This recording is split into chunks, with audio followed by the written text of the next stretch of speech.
If you change 1 billion lives, you'll get wealthy. What do you believe in enough to quit your job to try to change 1 billion lives? Most of the kids just want to know if they get paid twice a month. Most of the millennials don't believe in themselves. They act like victims. They have the victim syndrome. And that's unfortunate. 87% of the human race is unhappy. 87.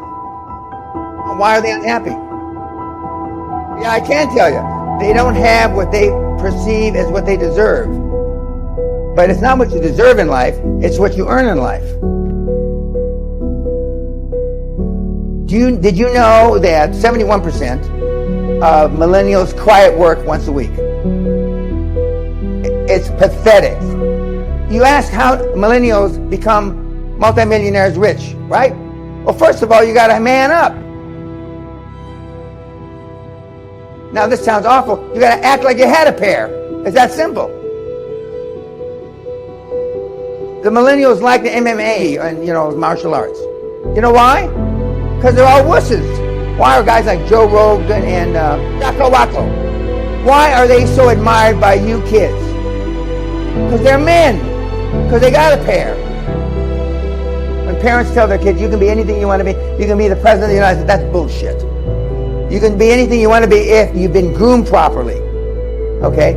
And that means your parents had to know something about building self-esteem. So when I tell you you can be anything you want to be, I've created billionaires with these two hands. Multi-billionaires. From kids, one kid just last year, no education, 7 months, $70 million.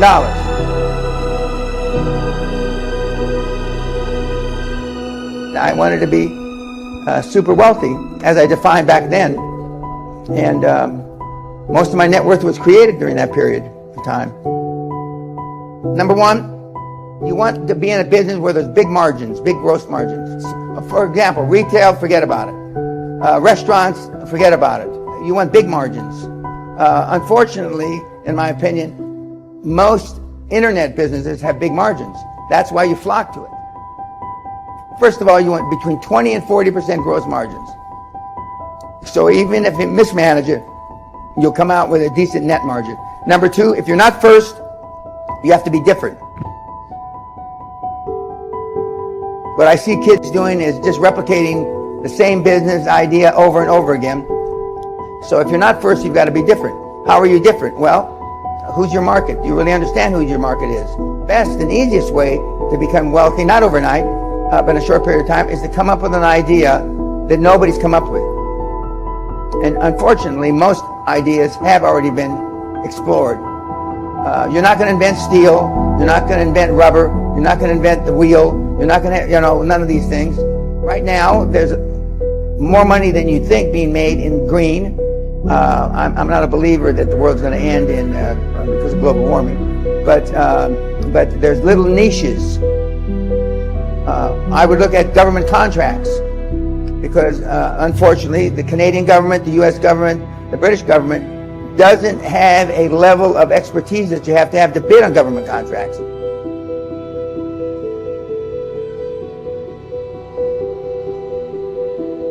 There are 3 million contracts daily being let in the Canadian government. There's 10 million contracts daily in the U.S. government.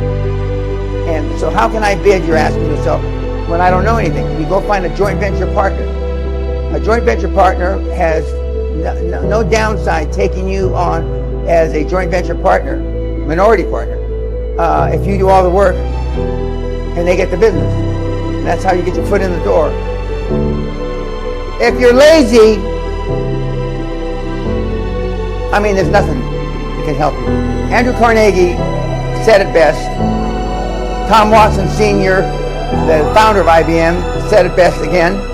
Henry Ford, said it again, and I've said it. If you have to motivate employees, they're not worth having. Nobody ever had to motivate me in my life. And one of my big bosses on Wall Street, who's the godfather to our youngest son, and he hates hearing this, when your dad was 26, 27, 28, we would have to have security drag him out of the office because he'd sleep at his desk for 7 or 8 days. The secretary used to go out and buy him new shirts and underwear, and he'd sponge bath in the men's room.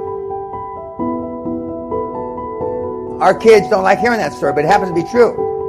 Nobody ever had to motivate me.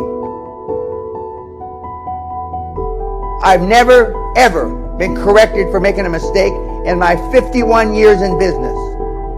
Never once. I'm always the most prepared in the room.